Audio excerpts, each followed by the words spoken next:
Africa wants to compete. In the last 2 decades, global investments in renewable energy soared to an impressive $3 trillion. But only a fraction of this, or just 2%, found its way to Africa. The critical obstacle in this journey is the prohibitive high cost of capital. Private investors are demanding high premiums. Consequently, we are burdened with borrowing costs at least 5 times higher than those of advanced economies, creating a vicious cycle of debt. This disparity not only hinders our progress, but also makes any meaningful development financing unattainable. This situation is indefensible, both morally and economically. Adopting this agenda is not just a choice, but a necessity. The alternative, which neglects Africa's development and industrialization and fails to invest in the young generation, is not, members, a viable option. Allow me to illustrate with a few tangible examples of how our strategies and interests converge. In Kenya, for example, we already have a 92% green grid. Our challenge is not how to get that to 100%, because we will. Rather, our challenge is how to grow it from its current size of just 3 gigawatts, which is, I'm told, less than 25% of the Paris metropolitan area for a country with 5 times as many people. We want to grow our grid to 100 gigawatts by 2050 so that it can power green industrialization and create prosperity through green growth. In June this year, this very parliament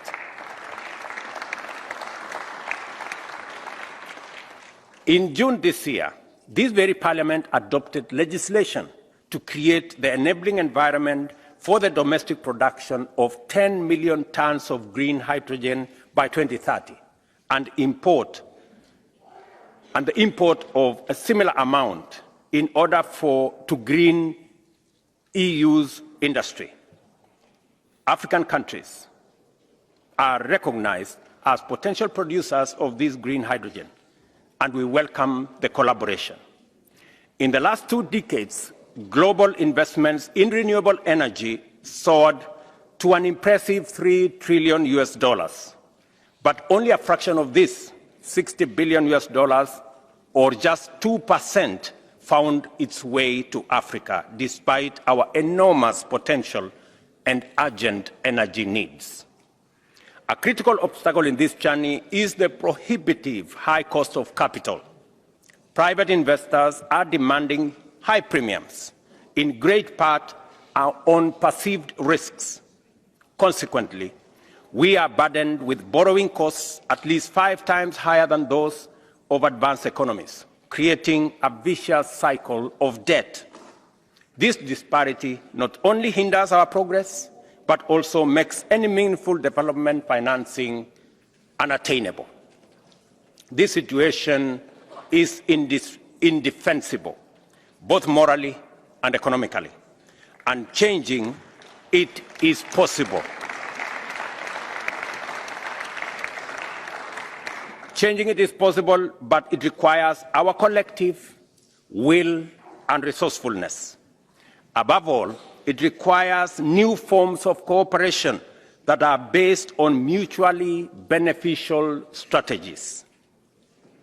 Europe has been an ally and a partner to Africa for many years, encompassing a broad spectrum of initiatives that are very important for our continent, from economic cooperation that fosters trade and investment, to the vital steps taken in energy and climate change through initiatives like the Africa-EU Energy Partnership, and we are making very steady progress in that direction. Our collective efforts in peace and security, notably supported by the African Peace Facility, have been influential in promoting stability across the continent.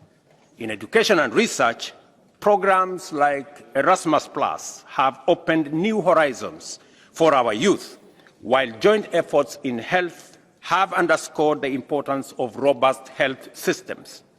We are working together on migration management, focusing on issues such as combating human trafficking and addressing the root cause of irregular migration.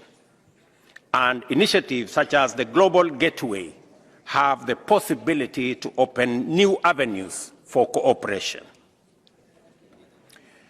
But we can and we must do more. Above all, we must remain alert to the risk of conflict, as tensions and disagreements can escalate rapidly with far-reaching and costly consequences. The conflict in the heart of Europe, something unimaginable in the 21st century, underscores this reality.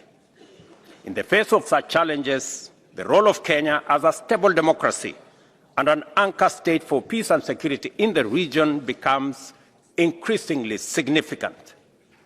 As the Africa Union mission in Somalia is concluding, Kenya as a frontline state will continue our support and collaboration with the government in Somalia to fight against terrorism. This ongoing commitment is crucial for maintaining regional stability, and we count on the EU bilateral support for our efforts in this regard. In another part of the world, the situation in Haiti highlights the global nature of security challenges.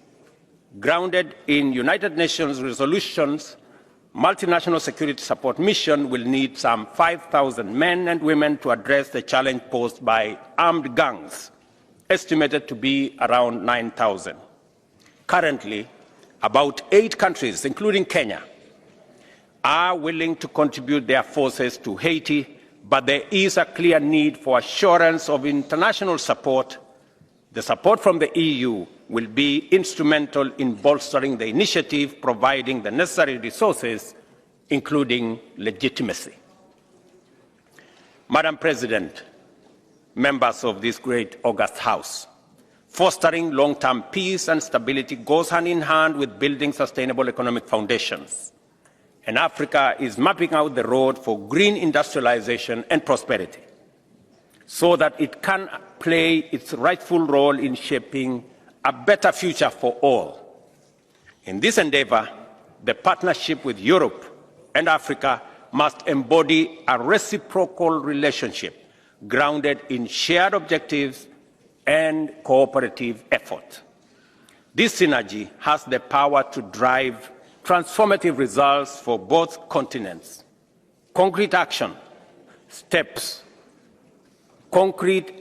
steps are the key to realizing this mutually beneficial vision. Firstly, Africa's journey to become a green industrial powerhouse needs the right type and amount of capital, especially in renewable energy and infrastructure. Such investment could catapult Africa to a future where energy access is universal by 2030, simultaneously slashing emissions from energy generation in Africa by 80%. Secondly, there is a necessary complement to capital market access. In fact, one of the biggest contributions that EU can make to both addressing poverty in Africa and achieving global climate goals is through its demand for green products and services, including for carbon credits. Africa wants to compete. Crucially, we are not asking for further exemptions or a lower bar, but with high requirement on quality and integrity. You have it, guys. So these African leaders try their best in their own ways, and in their speeches, they try to show, their efforts in trying to help manage the challenges which Africa is actually facing through and has been facing through since the colonial times. And so we here to really listen to these speeches and not necessarily to analyze, but to share our thoughts in the comments. And so whatever it is you guys think about these speeches, please do share your thoughts in the comments. Thank you for watching, guys. I really hope you enjoyed this video. Please share and like and subscribe because that's the way you support Kwazemy as a channel, an Afrocentric channel, where we try to understand deeper issues in African history and hopefully develop a collective intelligence on how we wish to build the Africa we want to see as people of Africa. See you in the next one.